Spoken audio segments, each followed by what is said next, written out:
Now I'd like to solve both an equation and an inequality.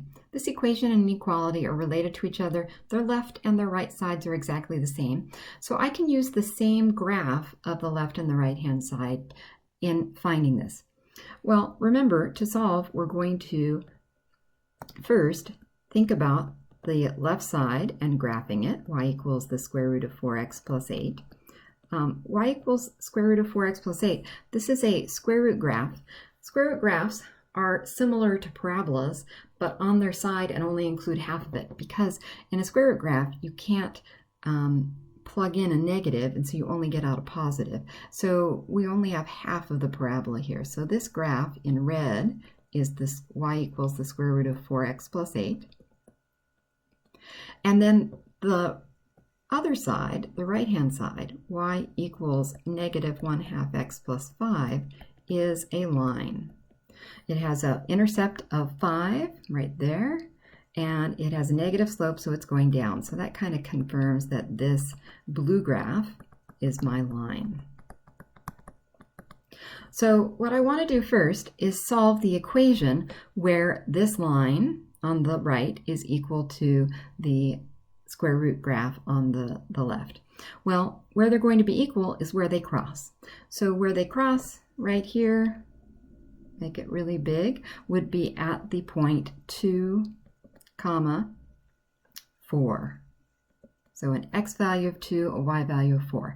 Remember, the solution is going to be the x value. So my solution is simply going to be 2. The solution set, because I'm only dealing with a single value, would be represented with braces, and we just put that single value in. If there were more than one intersection, we would put commas and put the second intersection x value as well.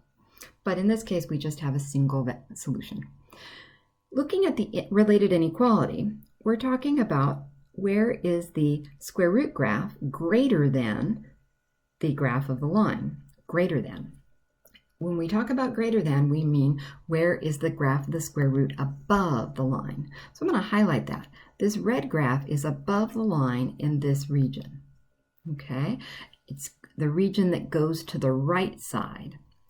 When I think about the x values, because remember my solution set is the x values, that starts where x is 2 and continues on up for all the x values higher and higher and higher.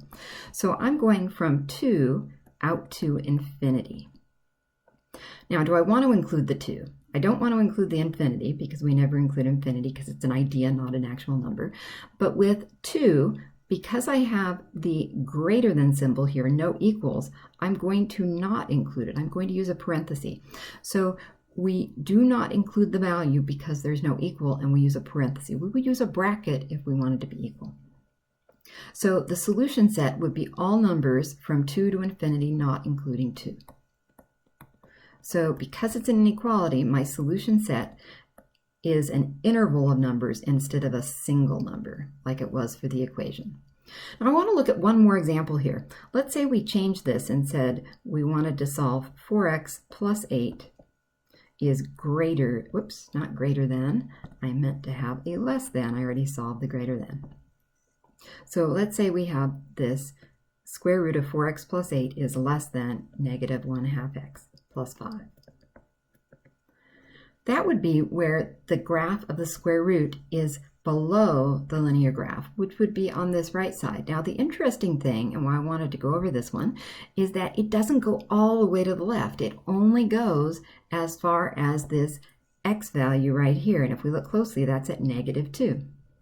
So my solution set for the less than version of this statement is going to only go to the left as far as negative 2, and then it's going to go to the right as far as 2. So negative 2 to 2. And because it's a less than, we do not include the intersection because we want the square root graph to be below the line. But because this point exists right here at negative 2, this point right here, and that's where the graph of the square root stops, we would include with a bracket the negative 2. So the solution set on this extra inequality where I make this a less than is actually kind of more interesting because it doesn't go all the way out to negative infinity. It stops because the graph stops.